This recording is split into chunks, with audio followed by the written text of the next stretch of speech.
या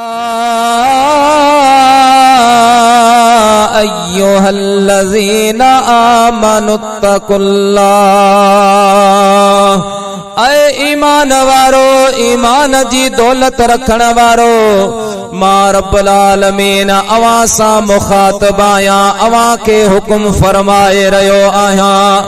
अर्ज कयो वियो या रब्बुल आलमीन छा इरशाद छा हुक्मा? रब तो फरमाए इत्तकुल्लाह। मां रब्बुल आलमीन का डिजो मुझो खौफ पांजे दिलनि में रखो, मुत्तक़ी बनजी वञो, तक़वा इख्तियार करो, परहेज़गार बनजी वञो, ऐं वकूनू मअसादिकीन, ऐं सचन जी सोहबत इख्तियार करियो। अल्लाह वारनि जी दामन सां वाबस्ता थी पो। ये अल्लाह वारा दुनिया में त निभाईंदा, पर कब्र ऐं हशर में भी नीह लाहींदा। बचो सुभान अल्लाह। ऐं तव्हांजो ज्यादा टाइम कोन खाईंदुसि, छो त मूंखे साईं फ़कीर हाजी मोहम्मद इस्माइल चयो आहे त सुभाणे कपा बि चूंडणी आहे, पर जेतरी देर वियो मोहब्बत सां वियो। ओ मुंहिंजा प्यारा दोस्तो बुजुर्गो, अल्लाह ताला जी ज़ात बाबरकात हिन आयत मुबारका में बिन गालिन जो हुक्म फरमायो आ। मुंहिंजा बालो मां रब खां डिजो, मुंहिंजो खौफ पंहिंजे दिलनि में रखो। मां रब्बुल आलमीन अवां जो रब आहियां। मुंहिंजा प्यारा दोस्तो बुजुर्गो, आलम तख़य्युल में अर्ज कयो वियो या रब्बुल आलमीन बेशक तू असांजो मालिक आं, असांजो ख़ालिक आं, तुंहिंजो खौफ असांजे दिलनि में हुअण खपे। या रब्बुल आलमीन जेकॾहिं असां तुंहिंजे खौफ दिल में रखंदासूं त उन जो असांखे कहिड़ो फ़ाइदो थींदो, कहिड़ो उन जो अजर मिलंदो, छा उन जो असांखे सवाब मिलंदो। त अल्लाह ताला जी ज़ात बाबरकात फरमायो वली मन ख़ाफ मक़ाम रब्बिही जन्नतान। जेको मां रब्बुल आलमीन खां डिजंदो आ, मां रब्बुल आलमीन उनखे ब जन्नतूं अता फरमाईंदो आहियां। मुंहिंजा प्यारा दोस्तो बुजुर्गो, आलमन सगोरन इन आयत करीमा जे तशरीह में लिखियो आहे त ब जन्नतूं कीअं मिलंदियूं, बिन जन्नतनि जो मक़सद छा आहे? पाण फरमाइनि था बिन जन्नतनि जो मक़सद ही आहे जेको अल्लाह खां डिजंदो आहे, जंहिंजे दिल में रब जो खौफ हूंदो आहे, उन जे लाइ रब हिकिड़ी जन्नत हिन दुनिया में बनाईंदो आहे, ॿी जन्नत रब महशर जे मैदान में अता फरमाईंदो। यानी दुनिया भी उन जे सुकून वारी गुजरंदी, दुनिया में उनके परवाह कान हूंदी, दुनिया में उन जे मथा कंहिंजो डप सवार कोन हूंदो, दुनिया में उन जे मथा कंहिंजो हुक्म कोन हलंदो सवाइ अल्लाह ऐं उन जे रसूल जे। ॿिए जी हुनखे परवाह कान हूंदी, उन जे दिल में रब जो खौफ हूंदो आहे। अल्लाह ताला जी ज़ात बाबरकात फरमाईंदो आहे मुंहिंजा बाना, जॾहिं तव्हां मां रब्बुल आलमीन का डिजंदा आयो त मां रब्बुल आलमीन अवां के ॿियनि का कोन डिजारींदो आहियां, अवां दुनिया वारनि का कोन डिजंदा, पर जॾहिं अवां जे दिल अंदर मां रब्बुल आलमीन जो खौफ ऐं डप अची वेंदो आहे त मां रब्बुल आलमीन पूरी दुनिया अवां जे कदमनि ते झुकाईंदो आहियां।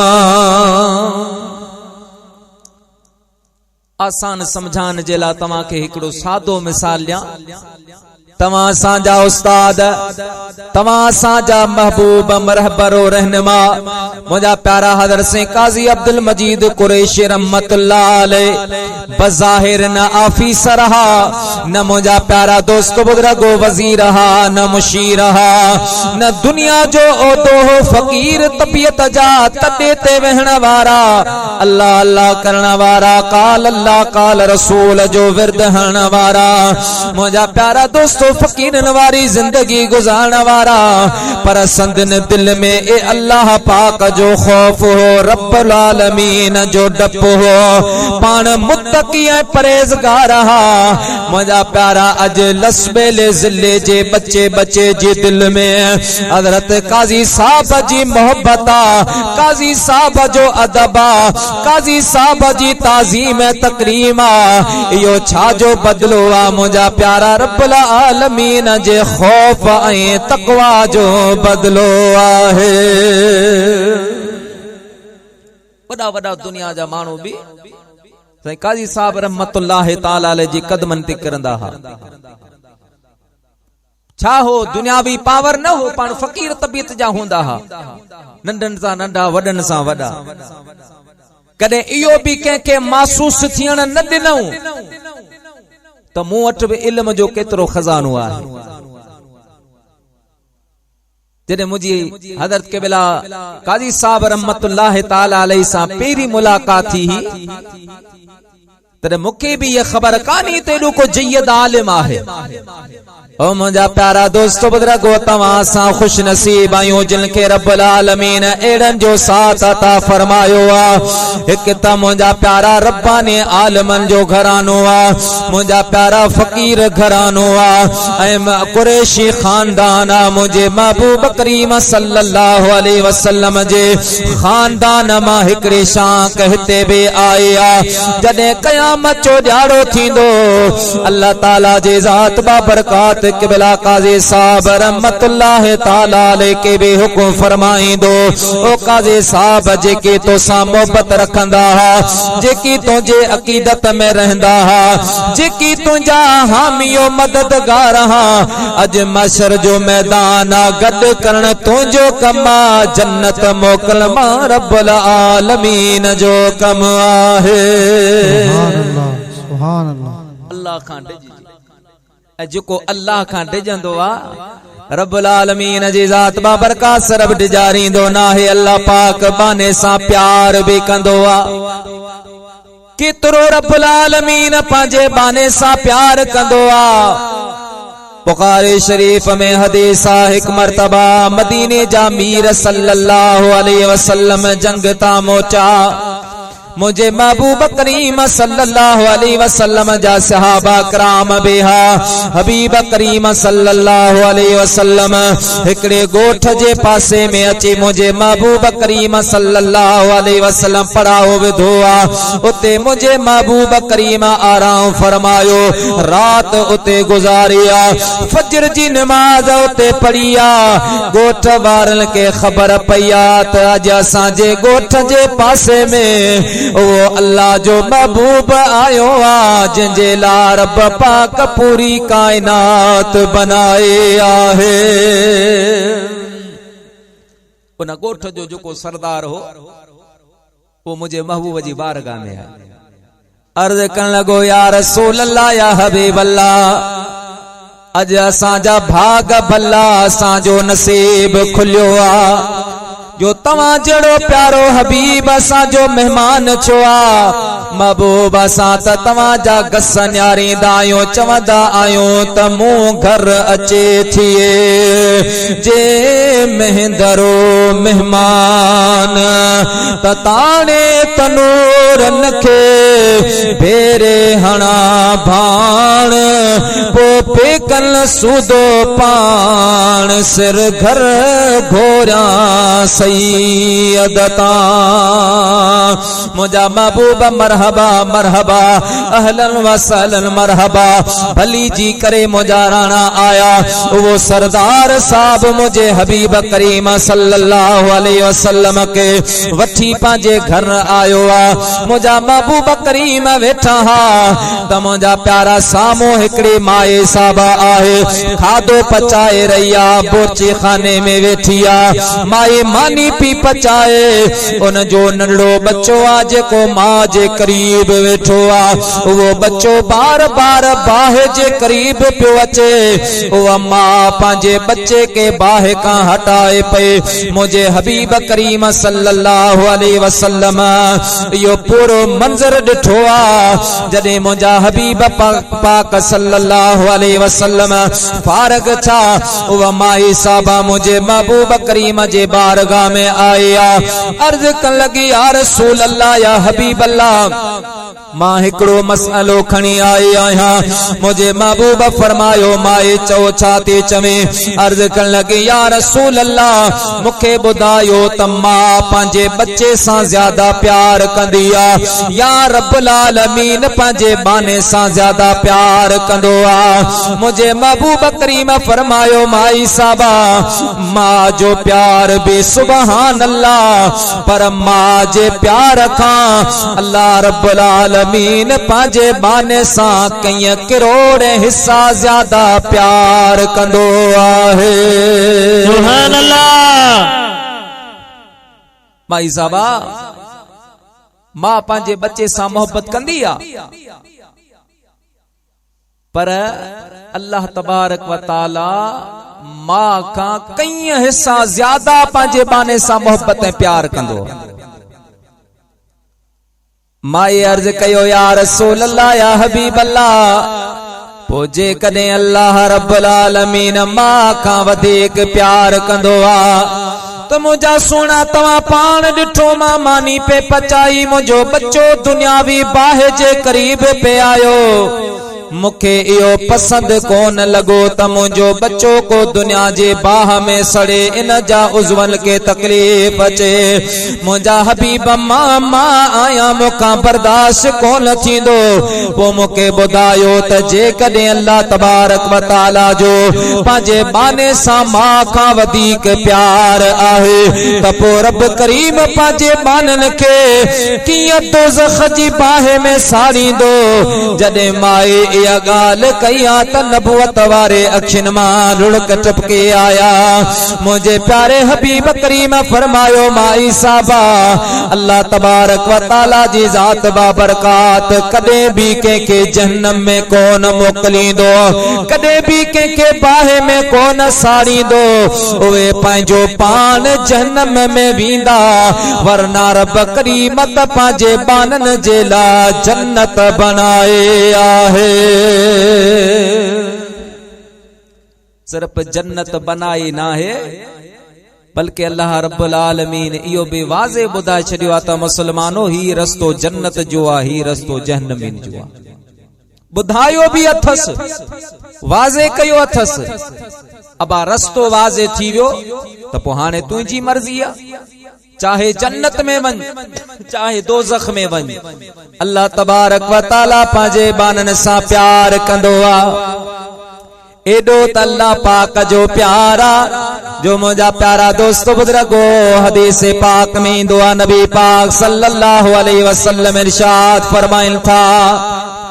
मालिक के पांजे बाने सा केतरी मोहब्बत प्यार होंदो आ हजरत सैयदना मूसा कलीमुल्लाह अला नबीना वाले सलातो सलाम जो जमानो आ हजरत मूसा कलीमुल्लाह तूर सीना जबल ते वींदा हा उते साईं वहंदा हा रब्बुल आलमीन हजरत मूसा कलीमुल्लाह सा कलाम फरमाइंदो मार को थींदो गुफ्तगू थींदी हुई इलाके के खबर पइजी वई आ हर हिक के खबर पइजी वई त हजरत मूसा कलीमुल्लाह अलैहि सलातो सलाम तूर सीना जबल ते सिर्फ नमाज पढ़न जे ला कोन वींदो आ सिर्फ अल्लाह जो जिक्र करण जे ला कोन वींदो आ पर अल्लाह जो नबी जदे तूर सीना जबल ते वींदो आ त रब्बुल आलमीन मूसा कलीमुल्लाह सा गुफ्तगू बे फरमाइंदो आहे एक मर्तबा अल्लाह जो नबी हजरत सैयदना मूसा अलैहि सलातो वसलाम रस्तो वठी विया पे एकड़ो नाफरमान शख्स मिलियो अर्ज कई क़िबला काडे पिया वञो पाण फरमा लगा मां वञा पो तूर सीना जबल ते ऐं तूर सीना जबल ते अल्लाह तबारक व ताला मूसा कलाम फरमाई गुफ्तगू कंदो मार को कंदो जे साईं मुंहिंजो हिकिड़ो सवाल आ रब्बुल आलमीन खां पुछो अचजा हजरत मूसा अलैहि सलातो वसलाम फरमायो चओ कहिड़ो सवाल अथई जिसे अल्लाह तबारक व ताला के वनी चइजा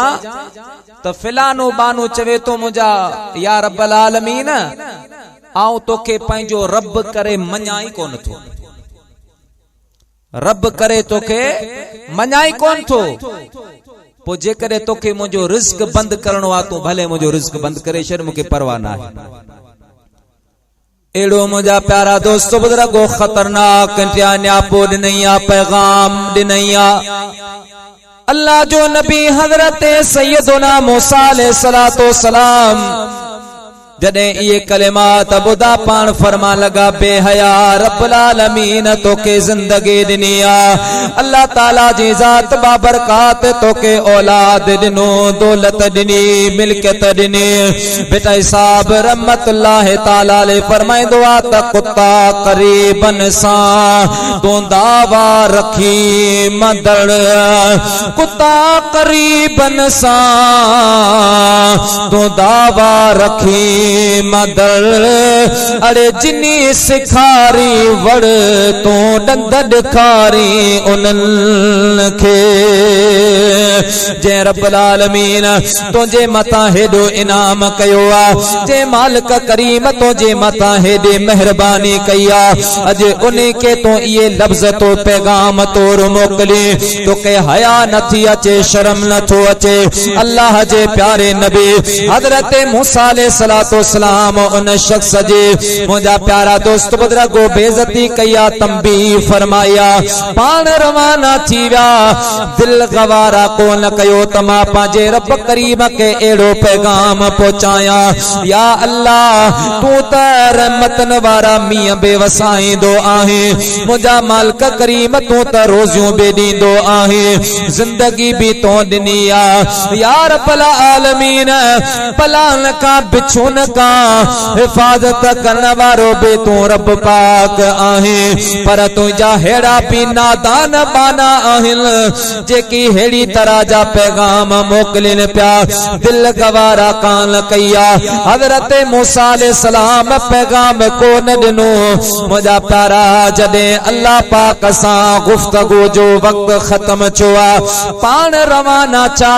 अल्लाह तबारक व तआला जी ज़ात बाबरकात मूसा अलैहिस्सलाम के दोबारा घुरायो आहे। जेको वक्त मुकर्रर हो वो जो खत्म थियो, अल्लाह रब्बुल आलमीन जो हुक्म आयो तो मूसा कलीमुल्लाह दोबारा तूर सीना ते आयो, अर्ज की मुझा मालिक मूंखे छो घुरायो थी। अल्लाह रब्बुल आलमीन फरमायो मूसा कलीमुल्लाह मुझे हिकड़े बाने तोखे मूं रब जे लाइ पैगाम ॾिनो हो, उहो तो मूं ताईं छो न पहुचायो। अर्ज की मुझा मालिक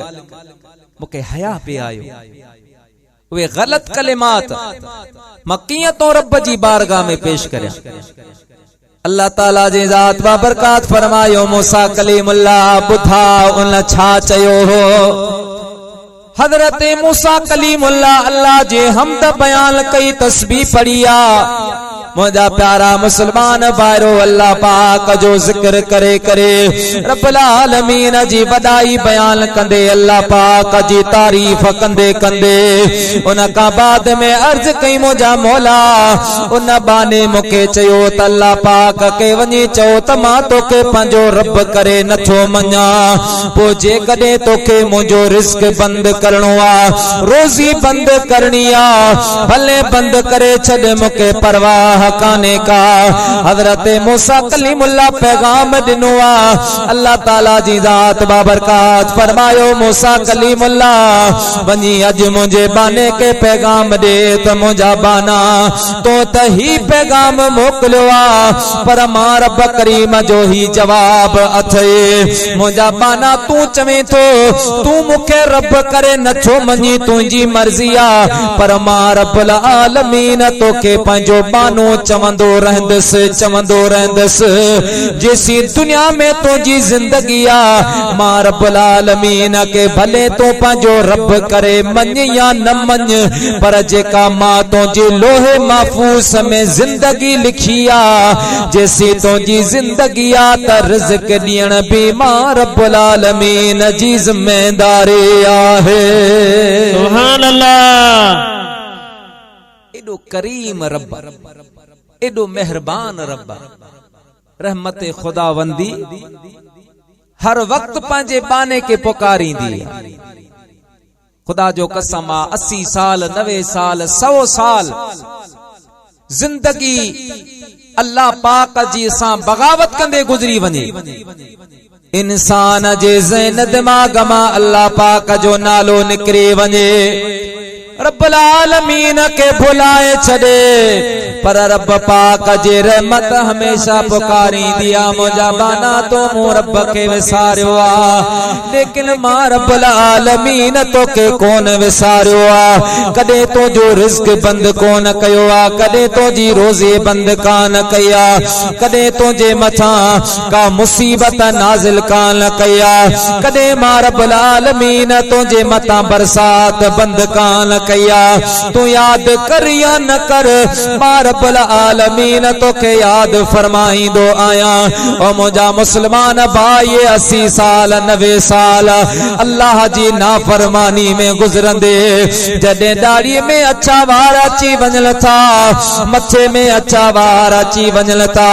एक ॾियारे सोचींदे बहंदे अकेलाई में तनाई में इंसान जी दिल में ख्याल ईंदो आ ते यार पूरी जिंदगी मां अल्लाह जे नाफरमानी में गुजारे छडिया छो न हाने मोटी पांजे मालिक जी बारगाह में वञा वञी पांजे रब का माफी वठा त शैतान अची उनके भुलाईंदो आ वरगलाईंदो आ मियां हेडी जिंदगी गुजारे छडे हाने वरी मोटण जो केड़ो फायदो जडे शैतान दिल में ये विसविसा विझंदो आ रहमत खुदावंदी पुकारी दिया अल्लाह जे बारगाह मां आवाज़ी दुआ बाना 80 साल 90 साल तो मुझे नाफरमानी में गुजारे छड़ियो का गाल काने का अज भी मोटी अचण तुझो कमा ए माफी घुरण तुझो कमा तो के माफ करे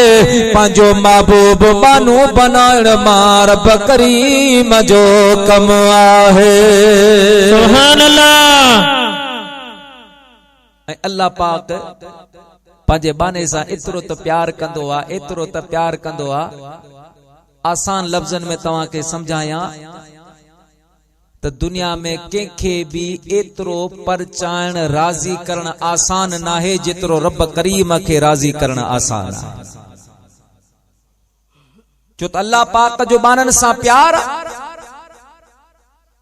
एतरे ताई जो मुझे महबूब फरमायो गुनाह करे करे बानो जमीन आसमान गुनाह में भरे छड़े पर खौफ खुदा में मकोड़ी जे मथे जेतरो मख जे मथे जेतरो अख मां लुड़क करंदो आहे अल्लाह पाक जे गजब के थदो करे छड़ी रब राजी थी पवंदो आ वरी पर अल्लाह तबारक व तआला उन जे मथा पांजे इनाम इकराम जी बरसात नाज़िल फरमाई रब भी मेहरबाना मदीने जो मीर भी मेहरबाना ओ मुझा प्यारा दोस्तों बुजुर्गो अल्लाह जा हबीब के पांजे उम्मत केतरे प्यारे आ रवायतन में इंदो आ एक मर्तबा मुझे प्यारे महबूब करीम सल्लल्लाहु अलैहि वसल्लम जे बारगाह में हजरत सैयदा तैयबा ताहिरा अम्मा आयशा सिद्दीका वेठी आ मुझे हबीब करीम सल्लल्लाहु अलैहि वसल्लम फरमायो मोमिनन जी मां आयशा सिद्दीका अज जेको घुरनो अथई घुर तमाम मोहम्मद तो के अता फरमाया सुभान अल्लाह आयशा अजी जेको घुरनो अथई घुर मां तो के अता फरमाया अमा आयशा सिद्दीका रदी अल्लाह ताला अन्हा अर्ज कयो तो मुझा राणा थोड़ी देर जेकरे मुखे ता इजाजत दियो तमा सैयदुना सिद्दीक अकबर सा मशवरो करया पांजे बाबे का पूछा हबीबन करीमन सल्लल्लाहु अलैहि वसल्लम फरमायो मोमिनन जी मां तो के इजाजत आ मुझा प्यारा दोस्त बुजुर्गो अम्मा आयशा सिद्दीका रदी अल्लाह ताला अन्हा हजरत अबू बकर सिद्दीक जी बारगाह में आया अर्ज कर लगी अब्बा जान अज अल्लाह जो प्यारो हबीब सल्लल्लाहु अलैहि वसल्लम मेहरबान चुआ अज रहमत हबीब किबरिया जोश में आ अल्लाह जे हबीब फरमायो आज जेको घुरणो अतई घुरमा मोहम्मद तोखे अता फरमाया मुझा प्यारा दोस्तो बुजुर्गो अम्मा आयशा सिद्दीका के सैयदना अबू बकर सिद्दीक अर्ज कयो आयशा वंज मुझे हबीब पाक के अर्ज कर या रसूल अल्लाह या हबीब अल्लाह मुके इया गाल तवा बुधायो जदे मेराज वारी रात तवा अल्लाह पाक सा हम कलाम चाहा रब करीम सा अवा गुफ्तगू मार को फरमायो हो उन वक्त में जेके राज न्याज जो गालू चूहियो मुझा राणा उन राज वारे गाल मां हिकड़े गाल मां आयशा सिद्दीका के बुधायो जेके राज जो गालियूं थियूं हुयूं उन मां हिकड़ी गाल मुखे बुधाई बर रवायतूं आहिनि एक रवायत या त मुझे महबूब करीम सल्लल्लाहु अलैहि वसल्लम फरमायो मोमिनन जी मां अल्लाह ताला जे जात बा बरकात फरमायो मुझा राणा मुके तुझे करे तुझे उम्मत एतरी प्यारी आ तुझे करे तुझी उम्मत जे मथा मां रब एतरो मेहरबान होंदो आया जो मुझा हबीब तुझो हिकड़ो अदना उम्मती गुनाहगार उम्मती न नमाज जो पाबंद न रोजे जो पाबंद होंदो आ जदे अकेलाई में वेही करे तो महबूब करीम मदीने वारे मीर जे मथा दुरूद ऐं सलाम जो नजरानो पेश कंदो आ त मुझा राणा हिक दफो न ब दफो न टे मर्तबा न बल्कि मां रब करीम उन जे मथा 10 मर्तबा निगाह रहमत फरमाईंदो आहियां सुभान अल्लाह राणा हिकड़ो तो ते दुरूद मोहब्बत मां पढ़े त मां रब उन जे मथा 10 मर्तबा निगाह रहमत फरमाईंदो आहे याद रखो मुसलमान जे रब्बुल आलमीन जे हिक मर्तबा निगाह रहमत नसीब थी पए त उन शख्स जे मथा दोज़ख जी बाह हराम थी वेंदी बे रवायता त मुझे महबूब करीम सल्लल्लाहु अलैहि वसल्लम फरमायो मोमिनन जी मां अल्लाह ताला जे जात बा बरकात मुके इरशाद फरमायो मुझा प्यारा महबूब तुझे उम्मती मां जेको भी उम्मती तुझे उम्मत मां जेको भी मुसलमान के टुटल दिल के जोड़ी दो तमा रब्बुल आलमीन उनके बगैर हिसाब किताब जे जन्नत अता फरमाईंदो आया सुभान अल्लाह हबीब टुटल दिल के जोड़े परेशान मुसीबत में मुसलमान उनके तसल्ली दे उनके दिलासो दे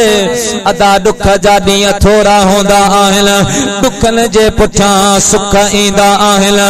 रब्बुल आलमीन जो इम्तिहान आ अल्लाह जी आज़माइश आ मुझे हबीब पाक जो फरमान आ जॾहिं भी मुझे उम्मत ते मुसीबत ईंदी आ परेशानी ईंदी आ परेशानी उनके सतान जे ला कान ईंदी आ उहा बीमारी उनके हलाक ऐं बर्बाद करण जे ला कान ईंदी आ मुझे हबीब करीम फरमायो जॾहिं मुझे उम्मती ते मुसीबत अचे वो मुसीबत ते सब्र कंदो आ उन सब्र करण जे करे अल्लाह पाक उनके गुनाहन खां इया पाक ऐं साफ करे छॾींदो आ ॼण त वो मां जे पेट मां हींअर दुनिया ते आयो आहे सुभान अल्लाह पर मुसीबत ते सब्र करे ये न मुसीबत थोड़ी घोड़ा घोड़ा वडी ये न हो जे यो दिल में पहुंचे त तेरा दर्द मेरा दरमा तेरा गम मेरी खुशी है तेरा दर्द मेरा दरमा तेरा गम मेरी खुशी है मुझे दर्द देने वाले ये तेरी बंदा परवरे है वो बेटा साहब रहमतुल्लाह अलैहि इरशाद फरमाए अचो सूरन वारियों करियो सूर पचार किनी घना किन थोरड़ा नाहे सूरन धार पोडना जेड़ा तार से मो झोली पाए झलिया मुझा प्यारा दोस्तों अल्लाह पाक जे तरफा आजमाइश अची वने अल्लाह जे तरफा इम्तिहान अची वने उन मुसलमान के तसल्ली दियण वारो मुसलमान बगैर हिसाब किताब जे जन्नत में दाखिल थींदो आ रब भी मेहरबान आ अल्लाह जो महबूब भी मेहरबान आ जो मेराज वारी रात जने रब करीम सामो विहारे पंजे हबीब के फरमायो राणा अज जेको घुरणो अथई घुर तमार बि तोखे अता फरमाया सुभान अल्लाह मेराज वारी रात अल्लाह पाक पंहिंजे महबूब के तमाम नाज ऐं अंदाज सां मथे घुरायो का मामूली ॻाल्हि कान हुई इंतजाम जने छापे को प्रोग्राम थींदो आ को जलसो थींदो आ त मीटिंग को ठाइबी मौज़िज़ीन के घुराइबो अब नंढड़ी पा हल्की फुल्की शादी कदाई तब तब पाड़े वारन के घुराइंदा आहियूं न को वडो जलसो थींदो आ तब भी घुराइबो मेरा जी मुस्तफा सबिन मलाइकन के घुराए अल्लाह रब्बुल आलमीन पंहिंजे महबूब जो अदब सिखाए फरिश्तो अवा आबद आयो जाहिद आयो हर वक्त अवाजी ज़बान मां रब करीम जे जिक्र में तरो ताजा रहंदी आ पर याद रखजो जिक्र जरे बराबर भी मुझे महबूब जी का बेअदबी थी मुझे हबीब पाक सल्लल्लाहु अलैहि वसल्लम का नजरअंदाज कयो मां रब करीम मां जी इबादत जी परवाह न कंद समाजा पर टोड़िया वेंदा कोकाफ जे पहाड़न में उनके उछलायो वेंदो जिब्रील अमीन के मुझे रब समझायो के आशिक तर्जमानी कई तरफ पा कहीं पे फरमायो जिब्रील याद कर तो जिब्रील याद कर तो न्यापो नहीं विसार जा निंदमा नबी करीम के तो कदम चुमी उठार जा जिब्रील याद कर तो जिब्रील याद कर तो न्यापो नहीं विसार जा निंदमा नबी करीम के तो कदम चुमी उठार जा सुभान अल्लाह मलाइकन के समझाई तेरे हबीब आया अल्लाह ताला जे जात बा बरकत फरमायो मुझा राणा अज जेको घुरणो अते हबीब घुर महबूब चपन मा चो चप चोरण तुंहिंजो कमा हबीब तलब करण तुंहिंजो कमा ता करण मा रब्बुल आलमीन जो कमा मुझे महबूब करीम सल्लल्लाहु अलैहि वसल्लम इरशाद फरमायो मुझा मौला मुके दुनिया नथी खपे मुझा मालिक मुके बादशाही नथी खपे मुके जेकरे मालिका अता फरमाए तो त मुझे उम्मत जे माफी अता फरमा सुभान अल्लाह एतरो उम्मत सा प्यारा जो मुझा महबूब जो काबे जो तवाफ भी कंदा हा तब उम्मत के पे याद करना हाँ मकाम इब्राहिम ते साईं नफल पिया पढ़ंदा हा तब उम्मत के पे याद कंदा हा एतरे ताई किन रवायतन में ही भी आयो आ त जडे मुझा महबूब करीम सल्लल्लाहु अलैहि वसल्लम वालिदा सैयदा तैयबा ताहिरा अम्मा आमिना रदियल्लाहु ताला अन्हा जे शिक में अतहरमा दुनिया ते तशरीफ फरमा छा तो मुझे महबूब करीम पांजा नंढड़ा हथ मुबारक मथे खणी अल्लाह जी हमद सना बयान कई ए फौरन इयो अर्ज कयो मौला मुझी उम्मत मुखे बख्शे दे सुभान अल्लाह मुझी उम्मत मुखे बख्शे दे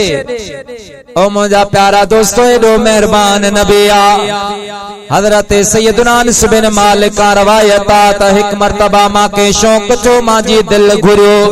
त अज मां मदीने वारे मीर सल्लल्लाहु अलैहि वसल्लम जे पुठा वनी तहज्जुद जी नमाज पढ़ा हबीबन सां गॾु विया। इहो यादि रखो मुझे महबूब करीम सल्लल्लाहु अलैहि वसल्लम जा असहाब तमाम अदीब हुंदा। खुदा जो कसम रात मो हिकड़ो किताब पढ़ियो पे त हजरत नबी पाक सल्लल्लाहु अलैहि वसल्लम जी वफात मुबारक खां बाद में हजरत अलीउल मुर्तदा शेर खुदा रदी अल्लाह ताला अनु जे घर जे दरवाजे जो कब्जो टुटी वियो, अंजीज कब्जो टुटी वियो। पो दरवाजो साईं हटायो ता कपड़ो लटकाए छॾियो। हिकड़ो को सहाबी आयो चे अली हिकड़ो तो कोको लगंदो इयो तो खा नथो लगे। हजरत अली सी फरमाया मां कोको हणण जाना थो। पो साईं छो नथो हणी? पाण फरमानता कोको हणंदस हथोड़ी लगंदे ठका थींदो आवाज थींदो। मुझो महबूब करीम सल्लल्लाहु अलैहि वसल्लम रोजे पाक में आरामिया मां अलीउल मुर्तदा नथो चाया तमां जे कोके लगाण जे करे आवाज थे मुझे हबीब जे आराम में खलल पजे। सुभान अल्लाह। मां ये जिंदगी गुजारे छरींदस रसूलुल्लाह जे आराम में खलल न वजे। हबीब पाक सल्लल्लाहु अलैहि वसल्लम जे बारगाह में मुझा प्यारा सहाबा कराम वेंदा। हजरत अबू बकर सिद्दीक रज़ी अल्लाह ताला अन्हु जदे बारगाह मुस्तफा में अचे वेंदा एतरी मुझा प्यारा नरम गुफ्तगू कंदा, एतरो आस्ते ॻाल्हाईंदा जो पासे वारे के खबर कान पवंदी हुई। जियां के कन में ॻाल्हि ॿुधाए बिया इया ॻाल्हि हजरत अबू बकर सिद्दीक कंदो हो। हजरत अमीर उमर त एतरो आस्ते ॻाल्हाईंदा जो मुझा महबूब भी टे मर्तबा फरमाईंदा उमर तो छा चयो आहे। एतरो आस्ते ॻाल्हाईंदा। हिकड़ो सहाबी फरमाए थो त मस्जिद नबवी में मां वेठो आहियां त मूंखे पुठियां के कंकरी उछलाए जे पुठियां जो लोण हजरत अमीर उमर बीठो मूंखे इशारो करीब आयस मुके कन्न ते वात रखी चो मस्जिद शरीफ में जेके ब माण्हू वेठन के वठी मां जो उनके वठण हजरत अमीर उमर मस्जिद नबवी का काफी छिटो वनी बीठो। वे आया पान फरमाई तमा केर आयो कथा का आया आयो? अर्ज क्यों के वला सा ताइफ का आया है। हजरत अमीर उमर फरमायो अज जे करे तमा चोहा मदीने जा आयो त उमर जे सजा खां बचे न सगो हा मां तव्हां के मार ॾियां हा। या अमीरुल मोमिनीन असां केड़ी गलती कईया? पान फरमा लगा तव्हां मस्जिद नबवी में बुलंदावा सां गुफ्तगू पे कई पान में मार को पे कयो। अवा के खबर ना है मस्जिद नबवी जे पासे में हरी में नाज गुंबद खजरा आहे। उन गुंबद खजरा में मुझो प्यारो महबूब करीम आरामिया अवा जे गुफ्तगू जे करे मुझे हबीब जे आराम में खलल पए। यो मो उमर का बर्दाश्त न थींदो। अज तवा के बुधाया तो बियन के बे पैगाम दिजो जदे मस्जिद नबवी में अचो त एतरो आराम सा गलाए जो मुझे दिल बर मदीने वारे जो आराम खराब न थिए। सुभान अल्लाह। रब करीम एड़े अदब जो जरो तवा सा के भी अता फरमाए। आमीन। असां जी त सही वात में पान गुटको पियोंदा असां नबी साईं जो जिक्र पिया कंदा नबी ते सलात पिया पढ़ंदा होटल ते वेठा आहियूं चाह पिया पींदा हिकड़ो वहाबी चवंदो नबी बशरात चवंदो नबी नूर।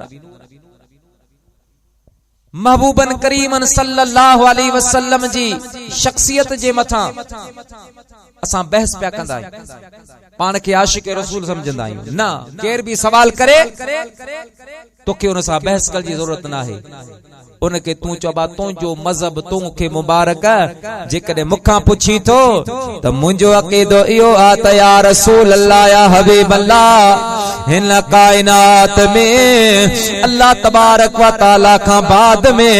अगर कंहिंजो मकाम आहे त मदीने वारा मीर उहो तव्हांजो मकाम आहे। सुभान अल्लाह। वधीक उनखे जवाब ॾियण जी ज़रूरत ई न आहे। तव्हां सां वटि कहिड़ो इल्मु आहे? हज़रत शाह अब्दुल हक मुहद्दिस दहलवी रहमतुल्लाह ताला अलैहि को हल्को फुल्को आलिम ना है ई वो आलिम आ जिनजी उम्र शरीफ 50 साल का जडे मथे थी तदे दिल में ख्याल आयस त जिंदगी जा आखिरी ॾिहारा महबूबन करीमन जे पाड़े में गुजार 50 साल हिंदुस्तान में गुजारिया हाने जिंदगी जा आखिरी ॾिहारा मदीने पाक में गुजार सो पंजे संगत साथ के घोराए शागिर्दन के मुरीदन के घोराए मुझा प्यारा दोस्तों बुजुर्गो पान फरमा लगा दाज आखिरी मुलाकात मां हज ते वञा तो हज करण का बाद में मोके महबूब करीम जे पाड़े में रहणो आ अल्लाह जे हबीब पाक जे गुंबद खदरा जे साये में रहणो आ उते जिंदगी गुजारणी आ ए पांजे जिंदगी जा ॾहाड़ा मांजी दिल चवे त जडे अब्दुल हक जो आखिरी दौर हुजे आखिरी वक्त हुजे ज़ुबान ते कलमो तैयब हुजे नज़रन जे सामू मुझे महबूब जो रोज़ो हुजे सुभान अल्लाह नारे तकबीर नारे रिसाला नारे तहकीक उलमाए सुन्नत मुझी दिल ये थी चाहे तो आखिरी वक्त में जडे मैं मरा तो इन हालत में मरा जो महबूबन जो रोज़ो मुझे सामो दोस्तन का इजाजत वठे यारन का इजाजत वठे हजरत शाह अब्दुल हक मुहद्दिस दहलवी रहमतुल्लाह ताला अलैह मुझा प्यारा दोस्तों हज करण आया हज करे जरे फारग था मदीने पाक आया हबीबल करीमन सल्लल्लाहु अलैहि वसल्लम जे रोजे पाक ते आया रात जो टाइम छुआ हबीब करीम जे रोजे शरीफ जे जाले मुबारक जे सामो हजरत शाह अब्दुल हक मुहद्दिस दहलवी अची वेठो आ मुराकबो करे अर्ज पियो करे रे रहम कर या रसूल अल्लाह रहमतों रसे कर इनायत अहमदा सुन हिन बंदे जी बेकसी आया घणो करता कचो आया अब जो आदमी अगसनी या सैयदा रसया नबी खैरुल बशर गौर कर गमगीन जो ऐ नूर नाफे अनाम वर मुराकबो करे मुझे हबीब पाक जे रोजे शरीफ जे सामू वेठो आ मुझा प्यारा दोस्तों हबीब करीम ते सलातो पढ़ंदे पढ़ंदे निंड जो झोंको आयो हजरत शाह अब्दुल हक जो बख्त बेदार चुआ मुझे महबूब पंजो दीदार करायो आहे सुभान अल्लाह हबीबन करीमन पंजो दीदार करायो अल्लाह पाक तोखे मुखे भी नसीब फरमाए पढ़ो सल्लल्लाहु अलैहि या रसूल अल्लाह वसल्लम अलैका या हबीब अल्लाह प्यारा दोस्तों बुजुर्गो हजरत शाह अब्दुल हक के मुझे महबूब करीम दीदार करायो आ हबीब हाल पुछो अब्दुल हक केड़ो हाल थे किया आई अर्ज कर लगो या रसूल अल्लाह या हबीब अल्लाह राना हुआ त खुश आया पर तो का परे आया हबीब वक्त न तो गुजरे बिटाई गोट तो फरमाए या रह जे पिरल वट या कजे पिरल जे पचार इनी बिनी का धार शल कादर कहके न करे सुभान अल्लाह हबीबा तुझी याद आ तुझो जिक्र आ मुझा राणा ॾींहं नथा गुजरन जॾहिं तुझी याद सताईंदी आ पोइ कॾहिं त हीअं पियो कंदो आहियां चंड ॾे निहारे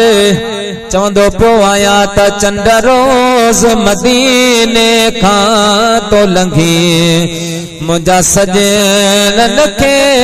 त सलाम मद जा चंड रोज मदीने का तो लंघी मुझा सजनन के तसलाम मद जा बेसाए रोजे जे सामो मुझा प्रियन के तपगाम मद जा बेसाए रोजे जे सामो मुझा प्रियन के तपगाम मद जा सुभान अल्लाह हबीबा आने नजरे करम फरमा मुझा महबूबा आने मदीने पाक में इजाजत दे तमा अब्दुल हक जिंदगी जा आखिरी दिहाड़ा तुझे पाड़े में बसर करण तो चाहा। नबी पाक सल्लल्लाहु अलैहि वसल्लम फरमायो अब्दुल हक ना तो के मदीने में रहने की इजाजत ना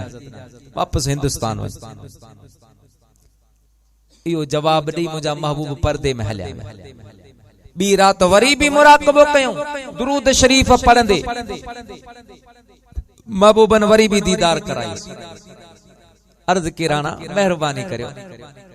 इजाजत दियो से फरमायो ना वापस वन अब्दुल्ला का मुहद्दिस दहलवी रहमतुल्लाह ताला अलैहि के खबरा मुझो हबीब मेहरबाना शफीका मदीने वारो मीर करीमा ओ मुझा प्यारा मुसलमान बायरो टीरा तो वरी भी हजरत शाह अब्दुल हक मुहद्दिस दहलवी रहमतुल्लाह ताला अलैहि मुराकबो कयो आ त मुझे महबूब करीम वरी भी दीदार करायो आहे। दिल के तसल्ली आई तो महबूब नाराज ना है महबूब आजमाए पियो जे नाराज हो जी आ त बार बार दीदार कौन कराए वरी अर्ज कई या रसूल अल्लाह इजाजत अता फरमा मदीने पाक में रहन चाया तो मदीने वारे मीर फरमायो अब्दुल हक असांजे बारगाह जो यो दस्तूर आ मुस्तफा जे दरता कदे भी को सवाले खाली हथन कोल मोचो आ जेको आयो आ झोल फरीदो वियो आ तू भी सवाली बन जे आयो आहे तो के खाली हथन ते नथा मोटायो पर मां तो के चवा पियो त वञ अब हिंदुस्तान में मुझे दीन जी तबलीग कर दीन जो पैगाम पहुंचा ऐ तो के शौक आ मदीने पाक में रहन जो तमाम मुस्तफा जो फैसलो बुधी छड़ ऐ अब्दुल हक जे कदे मदीने पाक में रहंदे तो के मुझे रोजे पाक जो दीदार नसीब थींदो पर जे कदे मां मुस्तफा जो चवण मनी करे हिंदुस्तान जी सरजमीन ते मां मुस्तफा करीम जे दीन जो कम कंदे तमा हबीब पाक जो तो सावायदो आहे रोजानो रात जे टाइम में मदीने पाक मां हली करे हिंदुस्तान जी सरजमीन ते तो के पंजो दीदार करण मां मोहम्मद करीम जो कम आहे। सुभान अल्लाह अब्दुल हक मुझो चवण करे जे हिंदुस्तान में तो के दीदार करण मां मुस्तफा जो कम रोजानो महबूब आशिकन का परे ना हजरत इमाम शाफी रदी अल्लाह ताला नु फरमाया तमा हिकड़े लम्हे ताई पांजे महबूब के पाण खां ज परे समझा तमा मुसलमान ही कोन मुझो महबूब मुसा गड्डा अल्लाह जो हबीब पंजे गुलामन सा गड्डा बेटा साहब रहमतुल्लाह अलैहि तो मुझा प्यारा वजात फरमाए ता उपटियां अंधियों पूरा पिरे पसल पो वञो रोज रसल हबीबाने हुजरे। सुभान अल्लाह वाह लतीफ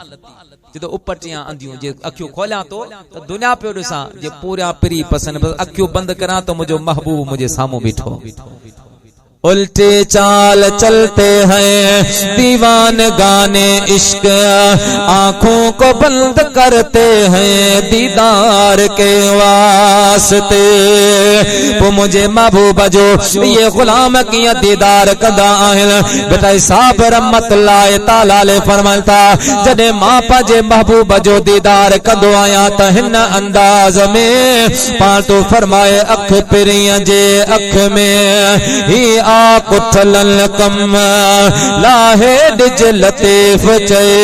ससिया सुदो चम पोतोने निकरे दम तब अख पिरियां जे अख में सुभान अल्लाह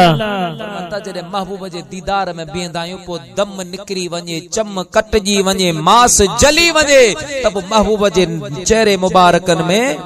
असा जो नजरो होंदियो आहिन रब करीम तोखे मुखे भी उवा नजर नसीब फरमाए वो हजरत शाह अब्दुल हक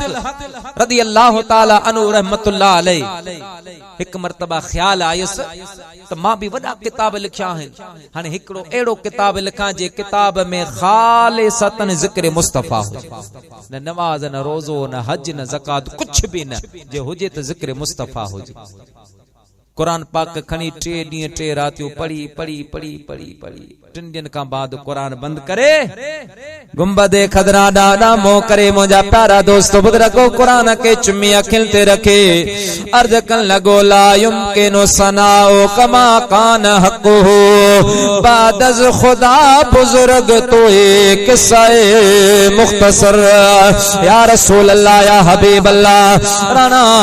नमाज जो हुक्म भी कुरान में आ रोजे जो भी आ हज जो भी आ ज़कात जो भी आ जमादात जो शजर हजर जो हर शय जो जिक्रा हबीब पढ़ंदो आया पर जदे तो जे शान के परखण जेला जदे तो जो शान कुरान में दिसण जेला मां अब्दुल हक कुरान खोलियो आ त मुंजा महबूब अलहम्द जे अलफ का वठी वनास जे सीन ताईं हर हरफ हर आयत हर सूरत हर मंजिल हर तो महबूब करीम जो शान बयान करे रयो आ मुझा राणा मुखे केड़ी मजाला मां तो जो शान बयान करा मां त हिय तो चवा त मुझा दिल भरा के एड़ी ताकत ना है जो तो जो शान बयान करे अज मां फैसलो तो फरमाए छड़ा मुझा महबूबा खुदा खाबाद में हिन कायनात में अगर शानात मदीने वारा मीर ओ तुझो शान आहे सुभान अल्लाह उन महबूब सा प्यार कर उन हबीब जो अदब कर प्यारा दोस्तों बुजुर्गो हबीबन जा सहाबी अदीब हा अदब वारा हा हजरत अनस बिन मालिक फरमाता मां मदीने वाले साईं जे पासे में अची बिठो या मां हबीबन सा गड नमाज तहज्जुद पढ़न जो इरादो कयो अल्लाह जे हबीब जो नमाज शुरू कई हबीबन पहली रकात शुरू की अल्लाहु अकबर अलहम्द पढ़ी सूरह बकरा जी तिलावत शुरू कई मां सोचो हिक रुकू ब रुकू टे रुकू साईं पढ़ंदा व्या पूरी सूरह बकरा अल्लाह जे हबीब तिलावत करे छे अढ़ाई से मां सोचो हाने रुकू कंदा पर जिए जो सूरह बकरा खत्म थी मदीने वारे सूरह आले इमरान शुरू आले इमरान खत्म थी सूरह माइदा शुरू थिया मां समझो हाने रुकू कंदा पो भी रुकू न कयो अतल मुझे हबीब करीम सल्लल्लाहु अलैहि वसल्लम सूरह निसा जो भी आयतो पढ़ियो आहिन गालिबन सादा 86 पारा मदीने वारे मीर तिलावत कया उन खां बाद में रुकू फरमायो आ साईं फरमाता वो रुकू बिन तस्बिन वारो कोन हो टिन तस्बिन वारो कोन हो जेतरो वक्त अल्लाह जे हबीब के मुझा प्यारा दोस्त बुजुर्गो साडा 86 पारा पढ़न में लगी आ एतरो टाइम मुझे महबूब के रुकू में लगो आहे अजकल जो मोलो ये करे त हां हिकड़ो कोन भी अल्लाह असांजी हालत रहम फरमाए नमाज सा मोहब्बत कर मस्जिदन सा मोहब्बत कर रमजान शरीफ में भी अल्हम्दुलिल्लाह हिकड़ो महीनो कुरान बुधंदा आयूं सो भी बेजारी जिंदगी ते केड़ो भरोसो अल्लाह पाक जे हबीब फरमायो जिनजी कुरान सा मोहब्बत होंदी यो कुरान दुनिया में भी निभाइंदो कब्र हशर में भी निभाइंदो कुरान कयामत जे ॾाढी शफ़ात फरमाई। हज़रत सैयदुना अनस बिन मालिक फरमान था त पोइ साईं जो एतिरो रुकू, एतिरो हबीबन करीमन सल्लल्लाहु अलैहि वसल्लम जी क़ौमा, एतिरी मुंहिंजा प्यारा दोस्त बुज़ुर्गो सजदो, एतिरो जलसो, एतिरो ॿियो सजदो, ॿ रकातूं पढ़ी साईं जो सलाम फेरियो त फजर तुलो थियो। हाणे जॾहिं दुआ जे लाइ हथ खया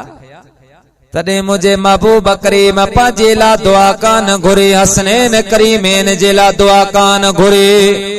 इया कोन फरमायो मालिक मूंखे सोन दे, चांदी दे, बादशाही दे, पर ये कलिमात ऐ परवरदिगार है ये मुर्ज़गार, इनको माफी दे, न कर इनके खताओं को शुमार, इनको माफी दे। उम्मत जेला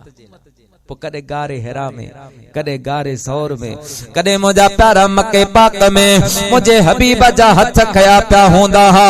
तदे असा फकर सा चौदा आयो त ऐबदारन जी, बदकारन जी, असा गंदल गुनाहगारन जी, कई पुनल तो पोए वारी, न त आयो ॾाढा ॾोहारे, कई पुनल